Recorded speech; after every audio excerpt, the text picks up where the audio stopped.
What's up, Flatlanders? I am Craig Smith, and today we're going to talk about Avengers Endgame.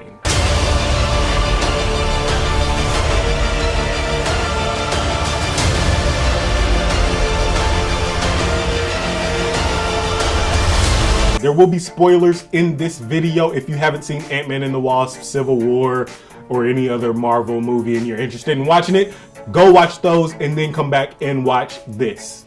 The Avengers Endgame trailer dropped today and I am excited. I'm as excited as Donald Trump watching Kanye West talk to Donald Trump about Donald Trump. I'm as excited as Tony Stark at Home Depot. I'm as excited as Thanos at a poetry reading. And you know what I mean. So the trailer just dropped this morning, and as of this recording, this is all that we know about the next movie that's coming out. There's been a lot of speculation as to what's gonna happen to our beloved heroes after their unfortunate withering away. No. Rude. Now, earlier this week, we saw the Captain Marvel trailer, and I was excited to see that they're going to be doing something back in the 90s. This gives me a little hint that maybe there's some time travel involved. And John Russo sort of gave us a little hint that Deadpool and the X-Men might be arriving in the MCU sometime soon. So let's get into it and let's talk about the trailer.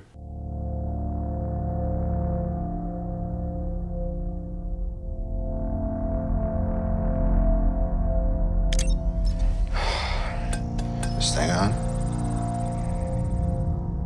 Hey, Miss Potts. If you find this recording, don't feel bad about this. Part of the journey is the end. And we open with Tony Stark leaving a message for Pepper, and he is adrift out in the stars. I just want to point out that at the end of Avengers Infinity War, between Doctor Strange and Tony Stark, they're talking, and he says, we're in the end game now. So I like the tie-in and this part that Tony is talking to Pepper about. A part of the journey is the end. I really like that. It's very poetic. Just for the record, being adrift in space with zero promise of rescue is more fun than it sounds. Food and water ran out 4 days ago. Oxygen will run out tomorrow morning. That'll be it. When I drift off, I will dream about you. It's always you.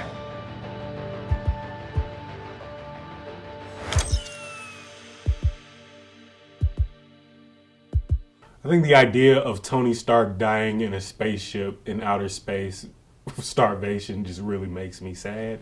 You know, it's like the least epic death. Anyway.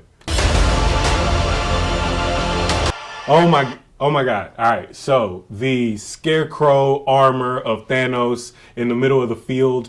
What a callback to the Infinity War or Infinity Gauntlet comic. I think that that's like epic, a great representation that they're actually going to be pulling from the comics. Thanos did exactly what he said he was going to do.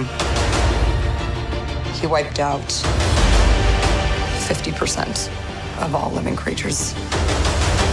This dynamic between Natasha Romanoff and Steve Rogers, I think, is a cool one because they're like polar opposites that have come together for this purpose, and to see Steve right here with a tear in his eye and Natasha talking to him and everybody, and then they cut straight to Banner who's watching the missing Avengers report or something on his hologram. I think that they're really doing a good job setting us up for the relationships that are going to be involved in the Endgame movies. That was so sad. They cut from Shuri to Peter Parker in that little hologram or whatever. Sorry. It's so sad, man. I don't feel so good. We lost. All of us. Thor. You know, how can you not love Thor in like regular street clothes? I feel like I'm way too excited. I need to settle down. You lost friends. You lost family. Who was that? Wait. I'm trying to figure out who's sitting in this chair. We lost a part of ourselves. how about Hawkeye standing in the rain, taking the mask off and looking back at Natasha and who they're fighting? There's little info that I know about this storyline, and it'll be just cool to see, you know, like there are some smaller fights that'll be going on. Maybe it's like an end game scenario where there are, you know, sort of like when zombies come and they have to fight just other people who have just run wild. Maybe that's where Hawkeye is showing his combat skills. This is the fight of our lives. This is gonna work, Steve. I know it is.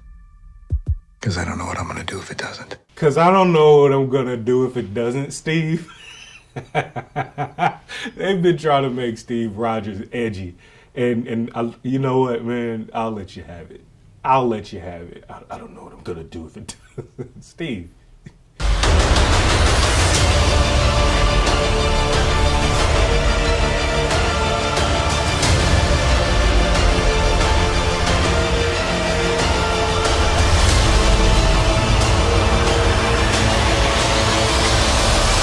I like the graphics, how they made like all of the pieces come back together. And this might be reading too much into it, but hearkening to everyone sort of withering and breaking off into pieces, all the pieces coming back together.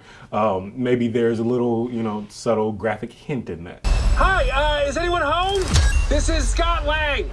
We met a few years ago at the airport in Germany.